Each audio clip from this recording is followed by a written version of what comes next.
ഒരാൾ 5 ദിവസം യൂസിങ് ചെയ്തെങ്കിൽ പിന്നെ അത് ഒരു ദിവസം യൂസിങ് ചെയ്തേ ഇല്ലെങ്കിൽ ഭയങ്കര പനിയാവും, ബോഡി പെയിൻ ആവും, അവന്റെയൊക്കെ എങ്ങനെ ഫീലിങ്സ് ആവും, അവന്റെ ജീവനൊക്കെ പോകും, മരിച്ചു പോകും, അങ്ങനെയൊക്കെ ഫീലിങ്സ് ആവും. അത് എത്ര ഡേഞ്ചറസ് ഉണ്ട്. ഓരോ ദിവസം ഒരാൾ 5 ദിവസം യൂസ് ചെയ്തിട്ടുണ്ട്, പിന്നെ ഒരു ദിവസം കിട്ടിയില്ല, അങ്ങനെയൊക്കെ ആരെ പേടിയാവില്ല. ഒരാൾക്ക് കുത്തി വെക്കും, കട്ടിങ് വെക്കും, അങ്ങനെയൊക്കെ ചെയ്യും, അവന് പ്രാന്തായി പോകും. അങ്ങനെയൊക്കെ ആ സാധനം ഭയങ്കര ഡേഞ്ചറസ്. എവിടുന്നാ കിട്ടുന്നത്? അതാ എവിടത്തേക്ക് എടുത്തുകൊണ്ട് വന്ന ബംഗാൾ തന്നെ എടുത്തു. ഈ ഒരു വീഡിയോയിൽ പറയുന്ന ഡ്രഗിൻ്റെ പേരാണ് ഹെറോയിൻ അല്ലെങ്കിൽ ബ്രൗൺ ഷുഗർ എന്നൊക്കെ പറയും.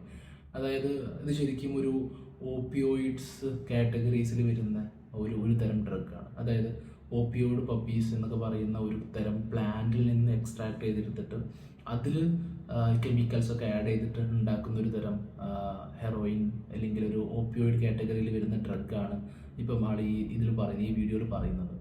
ബേസിക്കലി ഈ ഒരു ഡ്രഗിൻ്റെ പ്രത്യേകത എന്താണെന്ന് വെച്ച് കഴിഞ്ഞാൽ ആൾ പറഞ്ഞ പോലെ തന്നെ ഭയങ്കരമായിട്ട് അഡിക്ഷൻ പൊട്ടൻഷ്യലൊക്കെ ഉണ്ടാക്കുന്ന ഒരു തരം ഡ്രഗാണ് ഈ ഓപ്പിയോയിഡ്സ് എന്ന് പറയുന്നത്. സാധാരണ ഇഞ്ചക്ട് ചെയ്തിട്ടും അതുപോലെ തന്നെ ഈ അലൂമിനിയം ഫോയിലൊക്കെ സ്മോക്ക് ചെയ്തിട്ട്, അതായത് അത് ഹീറ്റാക്കിയിട്ട് അത് സ്മോക്ക് ചെയ്തിട്ടൊക്കെയാണ് സാധാരണ യൂസ് ചെയ്യാറുള്ളത്. മെയിനായിട്ട് ഇത് അധികവും ഈ ബീഹാർ, വെസ്റ്റ് ബംഗാൾ ഇങ്ങനെയുള്ള സ്ഥലങ്ങളിലാണ് കൂടുതലായിട്ടും അത് കണ്ടുവരുന്നത്. അപ്പം ഞാൻ വർക്ക് ചെയ്ത തന്നെ ഹോസ്പിറ്റലിൽ ഒരുപാട് പേര് ഈ ഒരു പ്രശ്നമായിട്ട് വളരെ ബുദ്ധിമുട്ടായിട്ട് വരുന്നത് കാണാറുണ്ട്.